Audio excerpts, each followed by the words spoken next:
সুতরাং এটা একটু আপনাদের কোঅপারেশন চাইব। এটা তারপরে একটা প্রতীকের বিষয় আসছে। দেখেন, আপনারা তো জানেন, এটা আমি আমাদের ইলেকশন কমিশনের সচিব মহোদয়, সিনিয়র সেক্রেটারি মহোদয় অলরেডি এক্সপ্লেন করেছেন যে কোনো দল নিবন্ধন যখন পায় আমাদের যে নির্ধারিত প্রতীকের তালিকা আছে ওখান থেকে একটা নিতে হয়। তো ওই যে এনসিবির প্রতীকের কথা বলছেন, এনসিবির প্রতীকের কথা বলছেন, এটা যেহেতু আমাদের নির্ধারিত তালিকা নাই, এই জন্য আমরা এটা দিতে পারি নাই।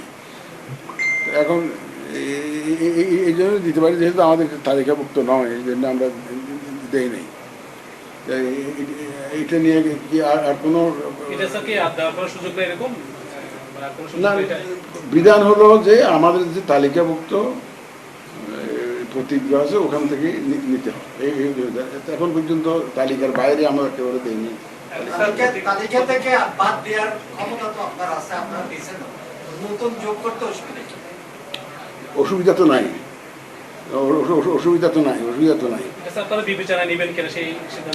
না, নির্বাচন কমিশন যে কোনো সময় প্রয়োজনে প্রতীকের সংখ্যা বাড়াইতে পারে, কমাইতে পারে। এটা আমাদের এটা 115টা তো ছিল না, 115টাতে আমরা করেছি, পরে করেছি। কারণ এখন হয়েছে কি, আমরা লোকাল গভর্নমেন্ট আর ন্যাশনাল গভর্নমেন্ট ইলেকশন এক করে ফেলেছি প্রতীকের লিস্টটা।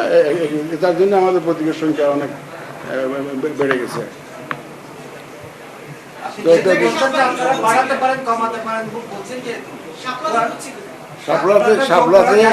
সাপলাতে সেটা অফ হ্যান্ড কোনো জবাব আমি দিতে চাই না। এটা কমিশন নেওয়ার মতো, এটা ইনক্লুড করার জন্য কোনো সিদ্ধান্ত নেয় নাই। রাজনীতিবিদদের একটা সুবিধা আছে কি, তারা there is the last word in politics একটা বলে ওটা পজিশনটা চেঞ্জ করতে পারে, যেটা আমরা পারি না। আমাদের তো আইন কানুন মেনে অনেক কিছু করতে হয়, অনেক সীমাবদ্ধতা আছে, কিন্তু ওনারা শাস্ত্রে আছে there is no last word in politics.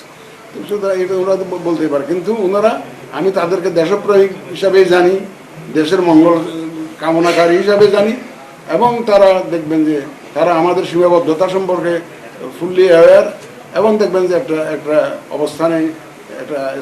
অবস্থানে আসবেন। তাতে আমি মনে করি না NCP will B A problem for transition two democracy. তারা একটা নিজেদেরকে গণতন্ত্রায়নের পথে বান্ধা হিসাবে আসবেন এমন আমি মনে করি না। অন্তত এনসিপিকে আমি মনে করি না এইরকম একটা নিজের জীবন বাজি রেখে এই যে অভ্যুত্থানে যারা জড়িত ছিল তারা এই ধরনের কাজ করবেন বলে আমি বিশ্বাস করি না। সুতরাং একটা পজিশন আসবে, দেখবেন আপনারা ইনশাল্লাহ, এবং সবাই দেখবেন যে সুন্দর একটা সুষ্ঠু নির্বাচনে অংশগ্রহণ করবেন আপনারা।